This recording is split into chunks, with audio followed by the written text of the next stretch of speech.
São estarrecedoras e brutais as cenas dos diversos atentados contra escolas que têm acometido diversas regiões do país nos últimos anos. Tais atentados, cometidos principalmente por jovens, adolescentes que variam de idade de 13 inclusive a 25 anos, têm raízes profundas no esgarçamento dos laços sociais que, no seu limite, chegam ao desprezo à humanidade e são respaldados pela ideologia nazista e seu individualismo extremo. Eu me chamo Ana Nascimento e está no ar o programa A Propósito. Saudações de Nova Democracia a todos que nos acompanham. Está no ar mais um episódio do programa A Propósito, que situará você, nosso leitor e nosso espectador, acerca da situação política em desenvolvimento no nosso país e no mundo. Não esqueça de se inscrever, de curtir, compartilhar e de deixar os seus comentários. E a propósito, aproveite para conhecer a lojinha de AND online, onde você encontra produtos exclusivos e também de apoiar o nosso Catarse ou fazendo uma contribuição pelo nosso Pix, e dessa maneira você apoia e contribui para que a nossa tribuna popular, democrática e independente permaneça de pé no nosso compromisso de propagandear e noticiar a luta das massas do nosso país e do mundo.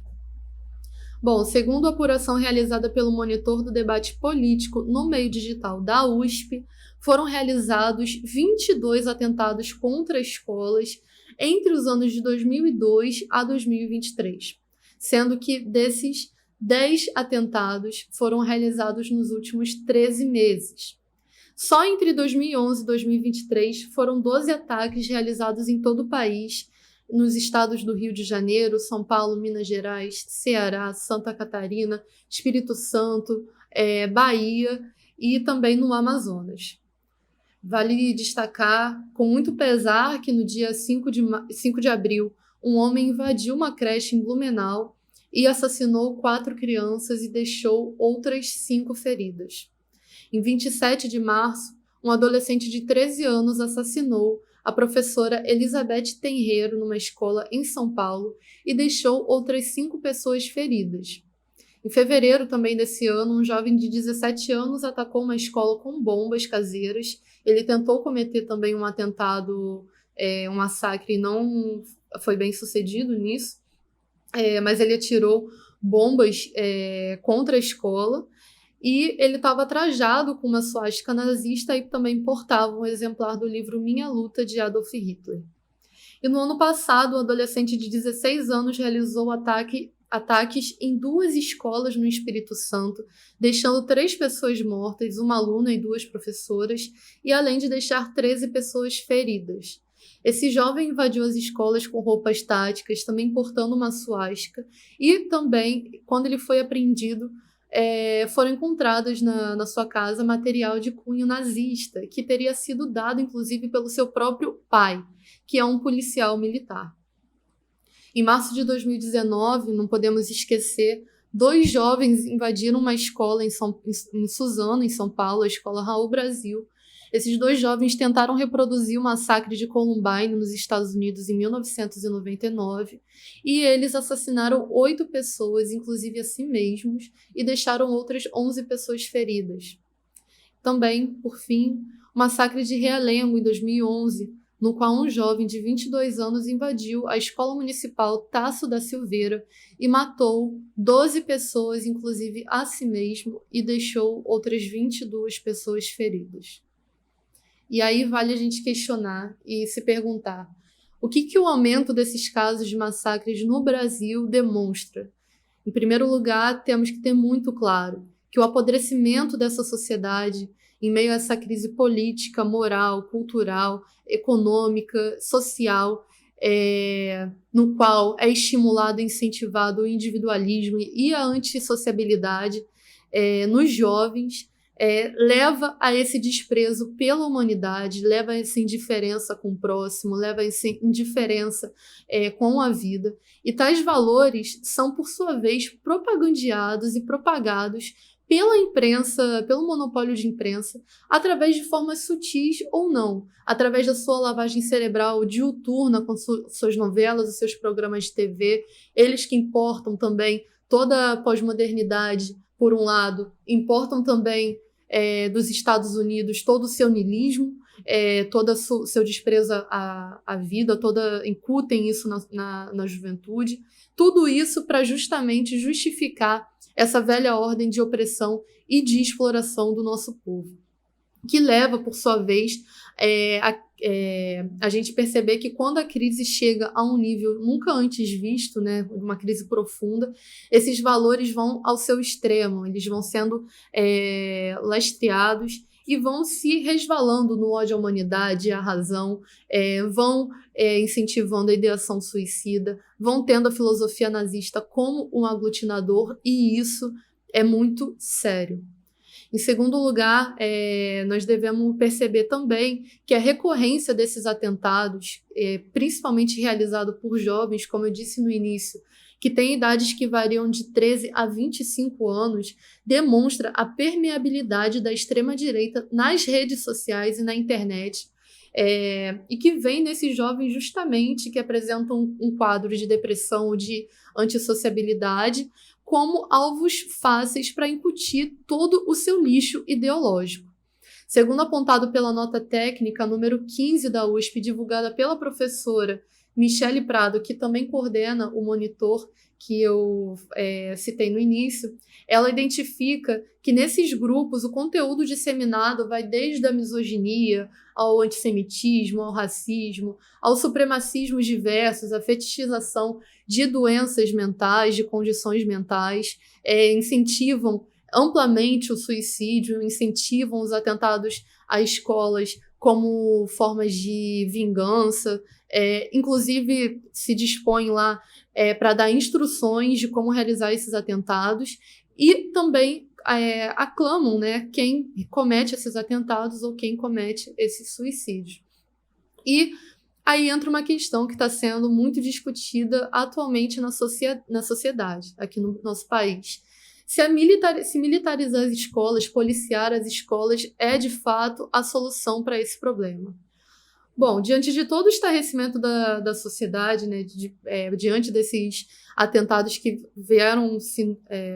que têm sido cometidos nesses últimos meses, em particular nesses últimos anos, o velho Estado ele tem se posicionado de maneira a implementar e a colocar como proposta de solução o policiamento, tanto pela polícia militar ou mesmo pelas guardas municipais dentro das escolas. E tal medida, na verdade, longe de significar uma solução verdadeira ou uma maior segurança para os estudantes, professores e todo o corpo escolar, toda a comunidade escolar, na verdade, representa o oposto. Basta a gente lembrar que a presença, né, desse policiamento ostensivo dentro das escolas, basta a gente rememorar as lutas estudantis que tiveram, sempre significaram um maior cerceamento das liberdades democráticas dentro dessas escolas. Tem um emblemático caso do policial que apontou um fuzil na cara de um estudante. Na época das ocupações, os relatos de abuso policial nos quais os adolescentes que estavam ocupando as escolas e lutando por uma escola mais justa e mais democrática, né, eles denunciavam. E também vale lembrar que uma professora de gramática, a professora Larissa Alves, da Escola Estadual, professora Leiko Akashi, em Ribeirão Pires, em São Paulo, ela foi demitida após denunciar um caso de brutalidade da Guarda Civil Metropolitana desse município contra um aluno adolescente. Essa professora ela foi afastada após trabalhar o assunto em sala de aula com esses estudantes de maneira pedagógica e de prestar solidariedade à mãe desse jovem. Será que de fato o que vai solucionar esses massacres em escolas tornando as escolas em possível caso de polícia, policiando essas escolas? Por exemplo, vale lembrar que, como eu falei aqui anteriormente, que o pai do menino que cometeu um atentado lá no Espírito Santo era um policial militar. Será que é isso que vai, de fato, solucionar o problema desses massacres nas escolas? Será que não é, por exemplo, ampliando uma rede de apoio mútua entre os estudantes, entre os professores, entre os familiares? Será que não é uma escola que se preocupa mais com a vida desses estudantes, colocando e fornecendo psicólogos todos os dias de aula, todos os horários de aula? Será que não é de fato fortalecendo uma rede que se preocupe de fato com a saúde mental desses estudantes, que debata de fato esses problemas? Ou é de fato caindo no engodo do velho Estado de policiar e de cercear cada vez mais as liberdades democráticas dentro das escolas? Bom, eu penso que é pelo caminho de se implementar aí mais psicólogos, né, de se expandir uma rede de apoio, né, entre a comunidade escolar para garantir que esses jovens não adoeçam, diante do grau de crise que tem se estabelecido no nosso país. Bom, e passando as matérias que a gente sempre lê aqui no nosso programa, para situar vocês, a primeira matéria que a gente vai estar lendo é uma matéria de luta pela terra, na qual a Liga dos Camponeses Pobres denuncia a Polícia Militar e pistoleiros por realizar despejo de 250 famílias. E a gente vai ler essa notícia que foi publicada hoje no nosso portal. Vocês podem conferir, inclusive, na íntegra depois. A gente só vai ler algumas partes. O movimento camponês ele lançou esse panfleto que dizia que, abre aspas, enquanto não fizerem a reforma agrária prometida pelo PT e renovada desde o primeiro mandato do senhor Luiz Inácio, as tomadas de terra vão continuar, porque nós precisamos produzir para sobreviver e viver com dignidade, com nossas famílias e construir uma verdadeira democracia e não queremos viver de esmolas, fecha aspas. É isso que o movimento camponês, a Liga dos Camponeses Pobres, colocou. Bom, dezenas de tropas e viaturas da Polícia Militar, enviadas pelo governador da Bahia, Jerônimo Rodrigues, do PT, juntamente a um bando de pistoleiros da empresa Cal7, despejaram 250 famílias camponesas que haviam ocupado o latifúndio improdutivo Lagoa dos Portáceos, em Cariranha, no sul da Bahia, no dia 31 de março. O latifúndio havia sido ocupado no dia 25 de janeiro e estava há mais de 25 anos abandonado.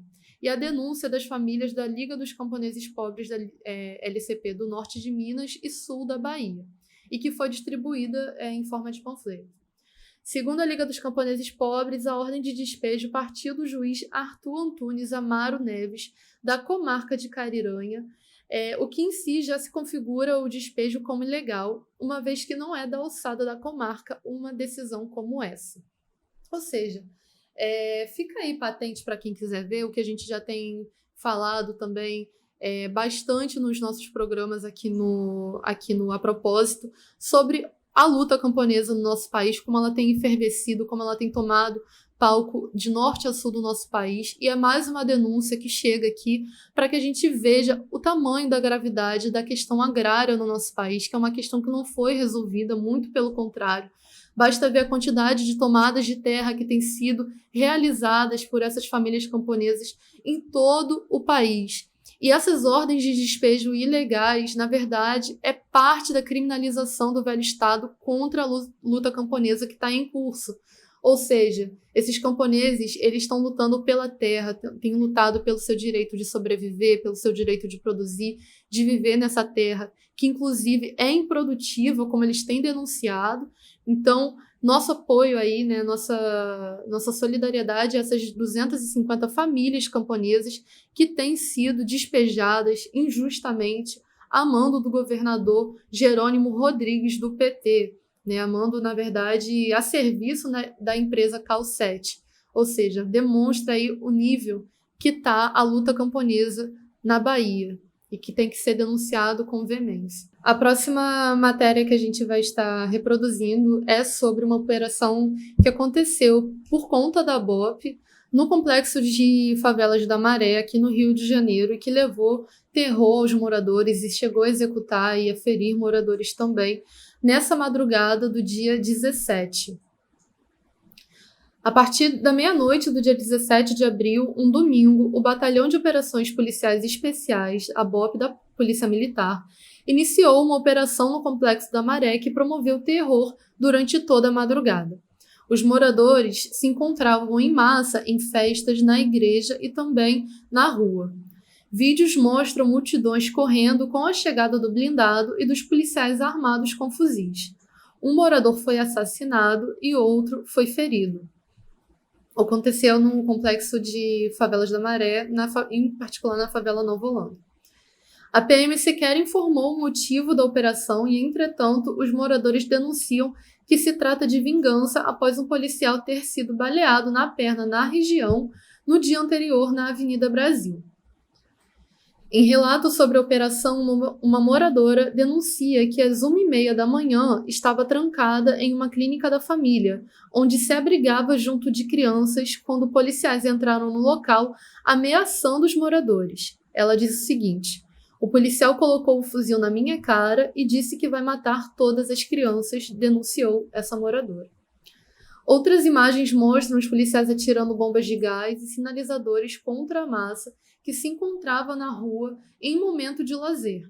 Para atravessarem a rua e sem serem alvejados, os moradores têm de gritar: é morador, para as tropas militares que andam com fuzis apontados para a multidão nas vielas.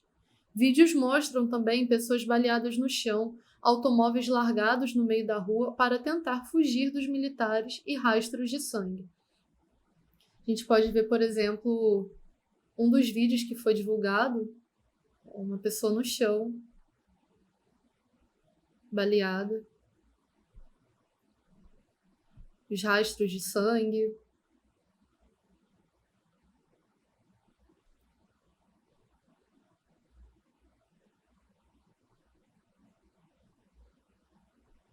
Ou seja, são cenas de terror que a população do Rio de Janeiro, bem como a população das favelas do nosso país, tem sido submetidas a essa choque de ordem que o velho Estado promove por todo o país, em particular nas favelas. É dessa forma que eles gestam a pobreza, através da sua vingança, da sua vil vingança, né, contra as massas de trabalhadores, contra as massas que estavam na igreja, contra as massas que estavam nas festas, contra essas massas que estavam só passando. É esse grau de terrorismo do Estado que tem sido levado a essa população que mora nas favelas. Ou seja, nós devemos repudiar e devemos denunciar com veemência essas ações que levam terrorismo. Quando não é de madrugada, é de manhã, nos horários de saída para trabalhar, para ir para as escolas.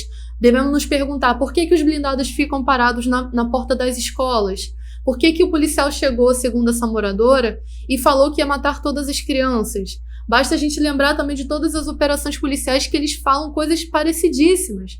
Ou seja, esse velho Estado promovendo a sua velha política de terrorismo contra as massas das favelas do Rio de Janeiro.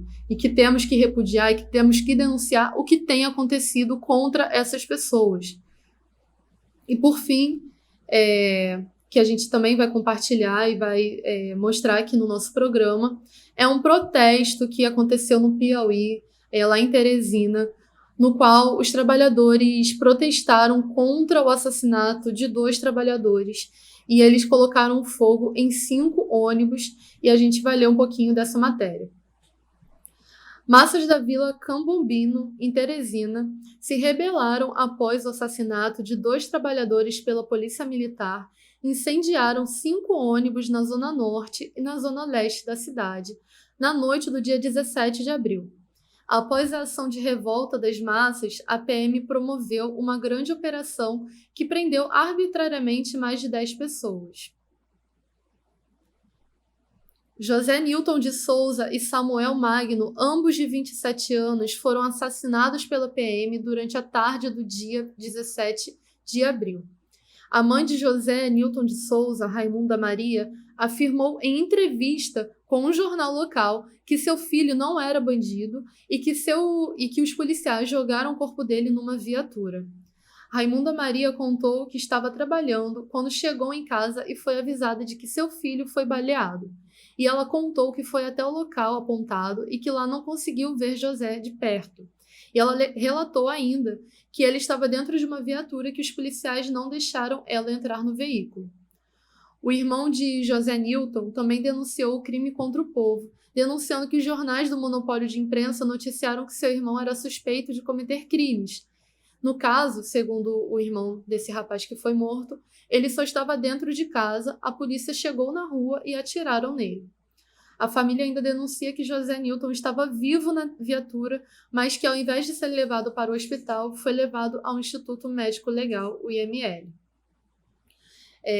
E a PM, ela alega que, sem mostrar provas, que os 2 trabalhadores eram suspeitos de fazerem parte da mesma quadrilha, entre aspas, que assaltou um coronel da reserva na madrugada daquele dia, porém que os assaltantes não haviam sido identificados e que poderiam ser os que morreram, demonstrando dessa forma que, na realidade, que os 2 trabalhadores foram mortos para vingar o militar baleado em circunstâncias que sequer foram investigadas.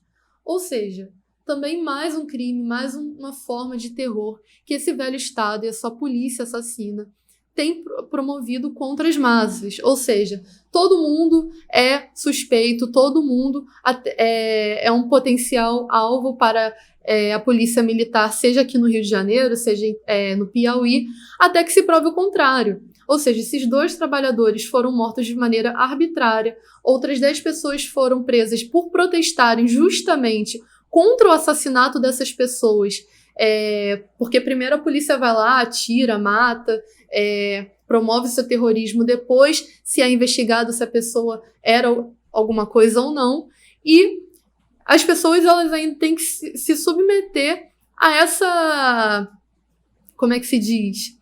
A essa humilhação de não poderem, por exemplo, serem levadas a um hospital, a mãe desse rapaz de não poder ver o seu filho, de serem levados ao Instituto Médico Legal, de serem praticadas toda sorte de crime contra essas pessoas e, às vezes, a justiça não fazer nada, a justiça desse velho Estado não fazer nada em prol dessas famílias, desses familiares que ficaram.